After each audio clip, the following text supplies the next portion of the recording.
Is it human? Is it Mother Nature? Everything comes crashing down. What happened at the end of the 13th century is still a mystery. Around 1200 BCE, the world as Bronze Age people knew it simply ended. Palaces burned, cities emptied, and civilizations that had flourished for centuries vanished within a single lifetime. This thriving, cosmopolitan, wealthy, exciting city of the late Bronze Age is suddenly destroyed and abandoned almost overnight. For decades, historians pointed to invaders and earthquakes as the culprits. But new scientific evidence is revealing something far more unsettling, something that challenges everything we thought we knew about why complex societies fail. All they did was get out of that city as fast as they possibly could. The world before the fall.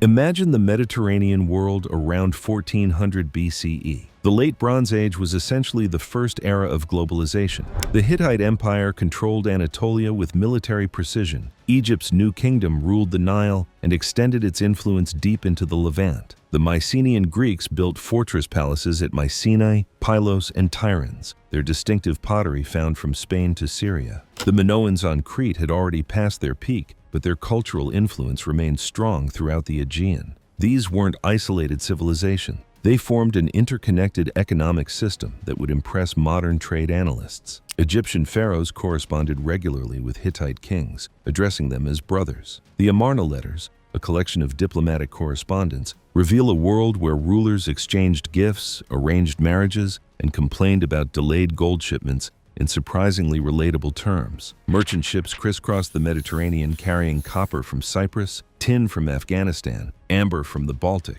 ivory from Africa, and textiles from everywhere. The Uluburun shipwreck, discovered off Turkey's coast, provides a snapshot of this trade. This single vessel carried 10 tons of copper, 1 ton of tin, glass ingots, ebony, ivory, weapons, jewelry, and luxury goods from at least 7 different cultures. The cargo alone would have been worth a king's ransom. Cities like Ugarit on the Syrian coast thrived as commercial hubs. Their scribes kept records in multiple languages and writing systems. Palace workshops produced goods for export, while farmers in the countryside grew grain surpluses to feed specialized urban populations. The Bronze Age world had achieved something remarkable. Complex societies sustained by long-distance trade, specialized labor, and centralized administration. Then, within roughly 50 years, most of it was gone. The collapse that shouldn't have happened. The destruction began around 1200 BCE and spread like a wildfire through the eastern Mediterranean. Archaeological evidence paints a grim picture. At Mycenae, Tiryns, and Pylos, palatial centers burned. The destruction was so complete that writing itself disappeared from Greece for centuries. At Hattusa, the Hittite capital, excavators found evidence of hasty abandonment. The great empire that had rivaled Egypt simply ceased to exist, its name forgotten until modern archaeologists rediscovered it. Ugarit, that prosperous trading city, was destroyed so thoroughly it was never rebuilt. The final tablet found in its ruins is haunting. It's a letter pleading for military help, describing enemy ships offshore. The tablet was still in the kiln, unbaked when the city fell. Troy, immortalized by Homer, shows a destruction layer from this period. Cities across Cyprus burned. The great palace centers of the Levant collapsed. Egypt survived, but barely. Ramesses III recorded desperate battles against waves of invaders he called the Sea Peoples. Temple walls at Medinet Habu show chaotic battle scenes of land and naval warfare. Egyptian documents describe these attackers as homeless peoples traveling with families in ox carts, suggesting mass migrations rather than simple military raids. Egypt held them off but emerged economically exhausted. Its empire shattered. What makes this collapse so puzzling is its scope. We're not talking about one civilization falling. That happens throughout history. We're talking about a coordinated, interconnected world system collapsing nearly simultaneously. Population levels plummeted. Urban centers were abandoned. International trade virtually ceased. It took centuries for the Mediterranean world to recover, and when it did, it looked completely different. The old theories we all learned. For generations, historians offered several explanations for the Bronze Age collapse. The most popular involved the mysterious Sea Peoples. These groups, mentioned in Egyptian texts, were blamed for the destruction. The theory was simple. Waves of invaders swept through the Mediterranean, burning cities and toppling kingdoms. It's a compelling narrative, complete with villains and apocalyptic battles. Some scholars pointed to earthquakes. The eastern Mediterranean sits on active fault lines, and there's geological evidence for seismic activity around this time. The theory suggested an earthquake storm, a series of major quakes that destroyed cities and disrupted societies already under stress. Destroyed Bronze Age sites often show damage consistent with earthquakes, lending credence to this idea. Internal rebellion seemed plausible too. Perhaps the palace economies became too exploitative, and lower classes revolted against their rulers. Some destruction layers show signs of deliberate targeting of administrative centers, while residential areas remained relatively intact. This pattern could indicate social upheaval rather than external invasion. Climate change and drought entered the discussion as paleoclimatology advanced. Studies of tree rings, pollen cores, and sediment layers suggested a period of reduced rainfall around 1200 BCE. Perhaps crop failures led to famine, which triggered migrations, conflicts, and ultimately collapse. It's a domino effect theory. Environmental stress pushed societies over the edge. Most historians eventually settled on a systems collapse theory, proposing that multiple factors combined to overwhelm Bronze Age civilizations. Maybe droughts weakened kingdoms, making them vulnerable to earthquakes, which then triggered rebellions, which couldn't be suppressed because the Sea Peoples chose that moment to attack. It was everything at once, a perfect storm of catastrophes. These explanations all had merit, and they're still partially correct, but they shared a common weakness. They treated the collapse as something that happened to these civilizations, external shocks that overwhelmed otherwise stable societies. The new evidence suggests something more fundamental was wrong with how Bronze Age societies were structured. What the new evidence shows.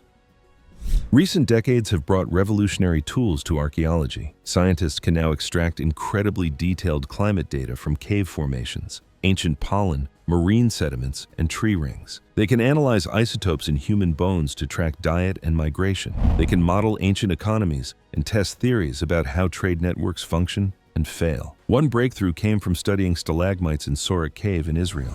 These limestone formations grow layer by layer, and their chemical composition reflects rainfall patterns. The data revealed something striking. Around 1200 BCE, the region entered a prolonged drought, but not just any drought. This was a multi-generational megadrought lasting perhaps 300 years, though the worst decades coincided exactly with the collapse period. Pollen analysis from lake sediments across the eastern Mediterranean confirms this pattern. Species that thrive in dry conditions replace those needing more water. Charcoal particles increase, suggesting more frequent wildfires. Agricultural pollen decreases dramatically, indicating farming failures across wide regions. This wasn't a single bad harvest year. This was decades of reduced rainfall, stressing every aspect of Bronze Age life. But here's where it gets interesting. Droughts had happened before. Bronze Age civilizations had survived climate challenges for centuries. So why did this one prove catastrophic? The answer lies in how these societies had evolved. Archaeological evidence shows that late Bronze Age kingdoms had become incredibly centralized and specialized. Palace bureaucracies controlled virtually every aspect of economic life. Linear B tablets from Mycenaean Greece record mind-numbing detail, inventories of grain, allocations of bronze, assignments of workers, distributions of rations. Everything flowed through the palace. This centralization created efficiency, but also rigidity. When times were good, palace economies could accomplish remarkable things. They could organize massive construction projects, maintain professional armies, and coordinate complex trade networks. But they'd eliminated redundancy. Villages couldn't simply trade with neighboring villages. Everything went through administrative centers. Trade dependence had reached extreme levels. Cyprus produced copper, but no tin. Afghanistan had tin, but no copper. You need both to make bronze. Entire regions specialized in products they'd export, relying on imports for basic needs. The Uluburun shipwreck shows this. That single ship carried goods essential to economies across the Mediterranean. Recent network analysis reveals the vulnerability this created. Researchers modeled Bronze Age trade as a complex network, similar to how we study modern supply chains or internet infrastructure. They found that the system had become so interconnected that disruptions anywhere could cascade everywhere. It was efficient but fragile, optimized for normal conditions with no resilience for crisis. The real culprit revealed. The surprising answer emerging from current research isn't a single dramatic cause. It's the interaction between environmental stress and societal structure. The Bronze Age world had built a house of cards, and the megadrought provided the wind that knocked it down. Here's how it unfolded. As rainfall decreased year after year, agricultural productivity declined. Palace economies, with their centralized food distribution systems, faced growing pressure. They needed to feed urban populations, craftsmen who produced trade goods, soldiers who defended borders, and bureaucrats who ran the system. But harvests were shrinking. The palaces responded the way centralized authorities often do. They tightened control and increased extraction from the countryside. Linear B tablets from the final years show increasingly detailed inventories and tighter rationing. They were trying to manage scarcity through bureaucracy, but you can't administrate your way out of a drought. As agricultural surpluses disappeared, the specialized economy began failing. Craftsmen who made goods for trade couldn't eat pottery or bronze weapons. They needed food, which was becoming scarce. Trade itself became difficult as regions that had exported grain stopped doing so to feed their own populations. Remember, these economies depended on imports for basic necessities. When trade faltered, it created immediate crises. This is where the interconnectedness became lethal. Cyprus couldn't get the grain it imported to feed workers in copper mines. Less copper production meant fewer exports, which meant less wealth to import grain, creating a vicious cycle. Multiply this across the entire trade network and you see the problem. Each region's crisis amplified everyone else's. The system had no shock absorbers. There were no alternative food sources, no backup trade routes, no local self-sufficiency to fall back on. Bronze Age kingdoms had optimized their economies for efficiency, eliminating the redundancy that provides resilience. In good times, this made them wealthy and powerful. In bad times, it made them incredibly vulnerable. As conditions worsened, populations started moving. People abandoned failing agricultural lands and migrated toward regions they hoped would be better.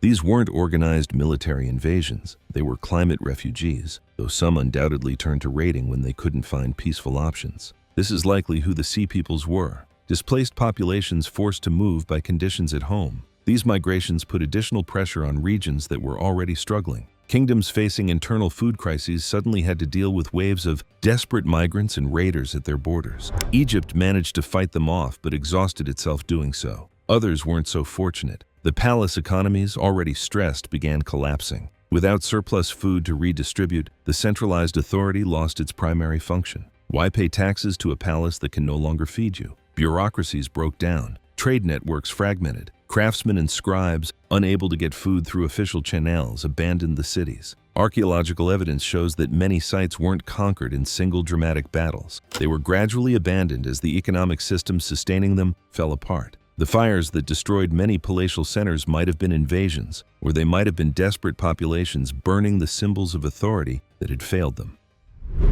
Why this changes everything.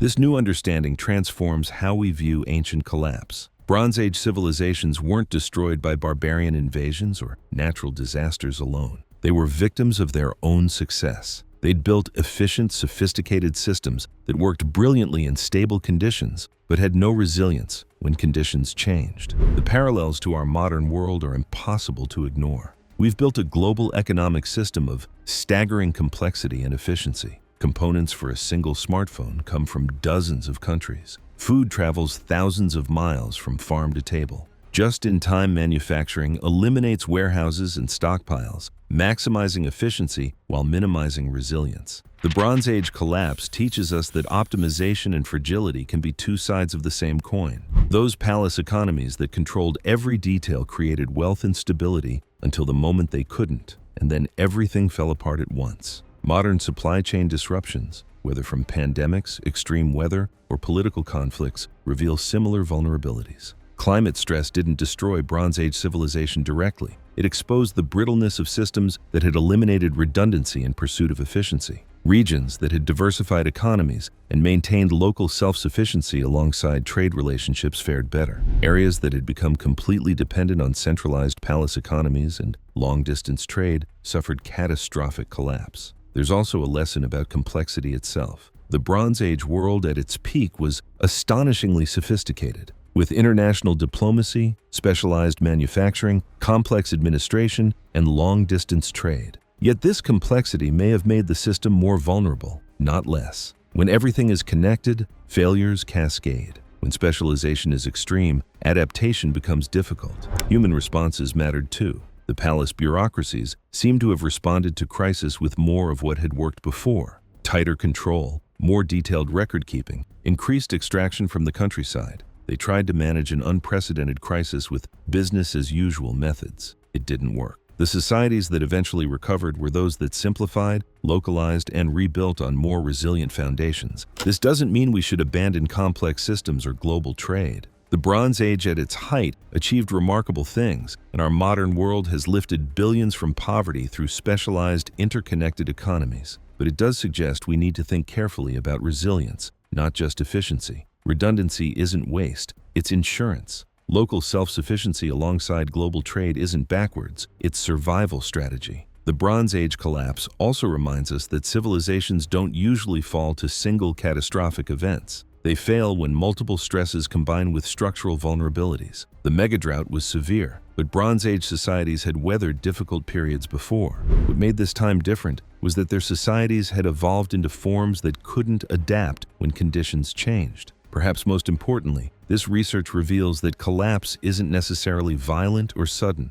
Many Bronze Age sites weren't burned by invaders. They were gradually abandoned as economic systems broke down. People made rational decisions to leave when centralized institutions could no longer provide what they'd promised. Collapse often looks less like apocalyptic destruction and more like a slow unraveling. System failures cascading until the complex structure simply can't sustain itself anymore. The world that emerged after the Bronze Age collapse was, in many ways, simpler and poorer. Writing disappeared from Greece for centuries. Trade became more localized. Population levels took generations to recover. But when civilization rebuilt, it did so on different foundations. The classical Greek city-states that emerged centuries later were more distributed, less centralized, and perhaps more resilient because of it. The Bronze Age collapse wasn't just ancient history. It's a case study in how societies interact with environmental stress, how efficiency can breed fragility, and how the structures we build in good times can become traps in bad ones. Those palace administrators frantically recording grain inventories as their world fell apart were doing their jobs, following procedures, managing the system as they'd been trained.